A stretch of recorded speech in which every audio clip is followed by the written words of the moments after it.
42. Reformation in Church and State. Pierre, or Peter Viret, 1511 to 1571, a Swiss reformer and a close friend of John Calvin, is of importance in a study of the doctrine of the state. A study published in 1964, The Political Ideas of Pierre Viret, by Robert Dean Linder, is important in making Viret's thinking more widely known.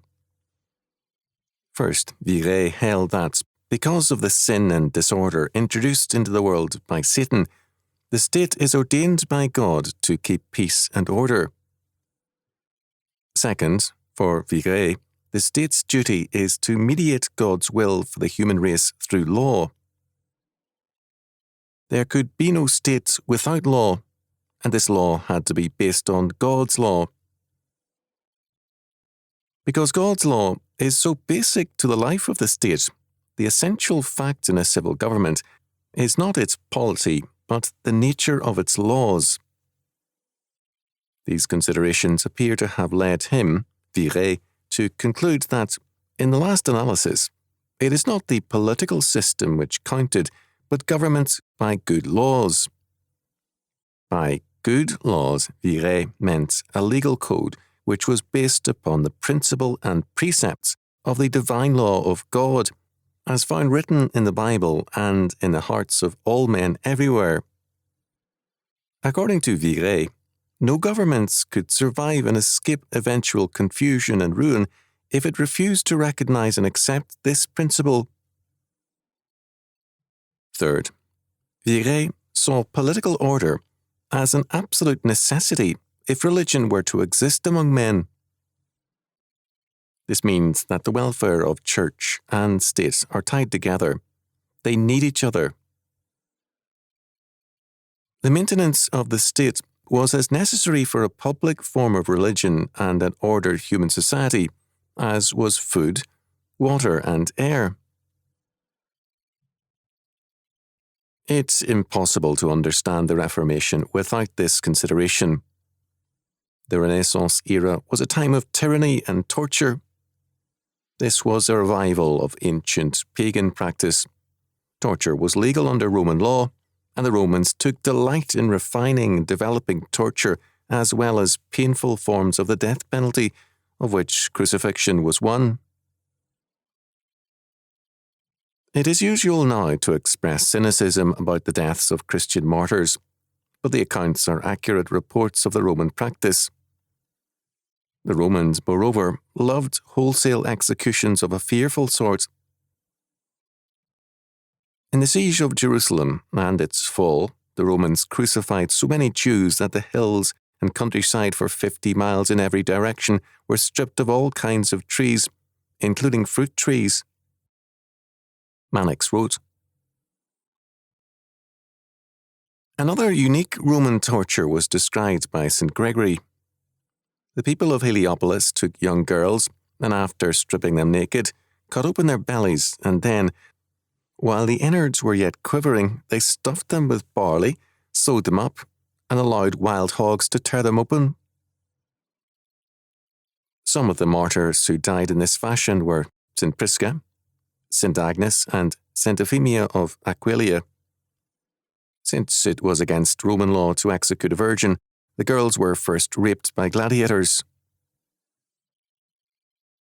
Rape by animals was also practiced, a fact mentioned by Apuleius in The Golden Ass.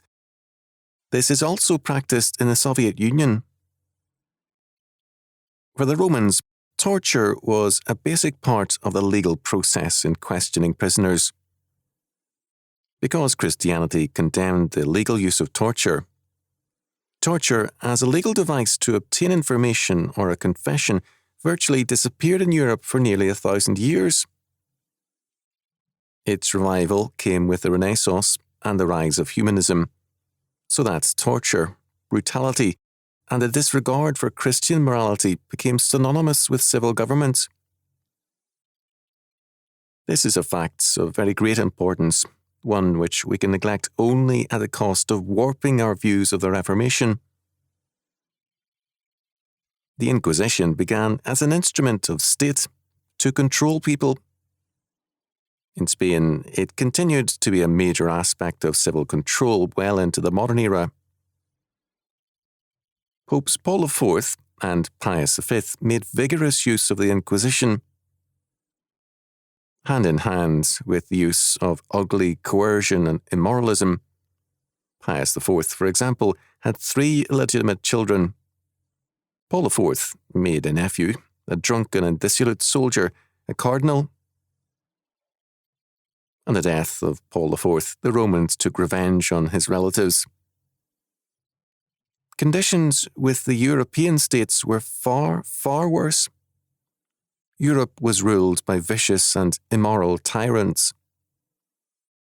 The Reformation cannot be understood apart from this fact, nor can the subsequent work of Ignatius Loyola. Men felt a need to preserve Christendom by reforming church and state, and this was especially true of the Calvinists. This is one reason for the abiding hostility to Calvinism. The Reformation had an institutional focus. It sought to reform church and state for the welfare of both. That this focus was at times dimmed by state controls, as in the case of Henry VIII and his successors, does not diminish the fact of this motive. In England, it finally led to civil war. Linder called attention to Viré's view of the state in this respect. Viré did not feel that the state was either omnipotent or transcendent. Viré was emphatic in condemning those individuals who worshipped their ruler and denounced those people who took their princes for their law in matters of religion and conscience. In Viré's eyes, neither rulers nor governments were infallible, and the states could be either good or evil in Viré's dichotomy of things. Speaking of kings, princes, emperors, and lords, he clearly stated his thinking on the subject. For they are mortal men like their subjects. They are able to err like other men, and by the just judgments of God, to fall from rule into servitude and subjection, oftentimes into the subjection and servitude of their own subjects, as often has happened to many.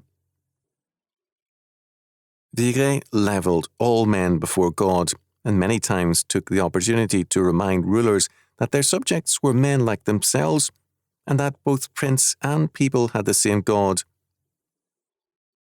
Viré was not awed by either the state or secular rulers, and often let it be known. And he bluntly stated that the best way for princes to command honour and respect from their subjects was to earn it by living a courageous, virtuous, God-fearing life. Institutional reformation of both church and state was very important to John Calvin. He opposed strongly those who, like the Anabaptists, withdrew from the state and sought a purely spiritual reformation. For Calvin, the reformation of things meant bringing man and society, church, states, and every sphere of life under the sovereignty of God and His Word. To deny the need for a thorough reformation of both church and state was, for Calvin, dangerously wrong. He saw men placing their hopes in a purely spiritual religion, as well as becoming flatterers of princes, as both serious errors. For those who affirmed a faith relevant only to things spiritual, he said, "For some men, when they hear that the gospel promises a liberty which acknowledges no king or magistrate among men, but submits to Christ alone, think they can enjoy no advantage of their liberty while they see any power exalted above them. They imagine, therefore, that nothing will prosper unless the whole world be modelled in a new form, without any tribunals or laws or magistrates, or anything of a similar kind which they consider injurious to their liberty." Late medieval pietism and retreat led men to regard devotional exercises as more important than applying the faith to the life around them. In fact, Such application was seen as a lesser way or as wrong. Some were ready to hold, as Calvin was not, the whole system of civil government as a polluted thing which has nothing to do with Christian men. He went on to say, some fanatics who are pleased with nothing but liberty, or rather licentiousness without any restraint, do indeed boast and vociferate that since we are dead with Christ to the elements of this world, and, being translated into the kingdom of God, sit among the celestials, it is a degradation to us and far beneath our dignity to be occupied with those secular and impure cares which related to things altogether uninteresting to a Christian man. To become so spiritual that one is of no earthly good was not Christianity for Calvin. What was necessary was reformation in every sphere, beginning with church and state. In our time, the state has declared its independence of God, and the church has withdrawn from the necessary relevance of Christian faith to the state and to every other sphere of life. Both are under the judgment of God for their course of action and their rejection of Christ's crown rights.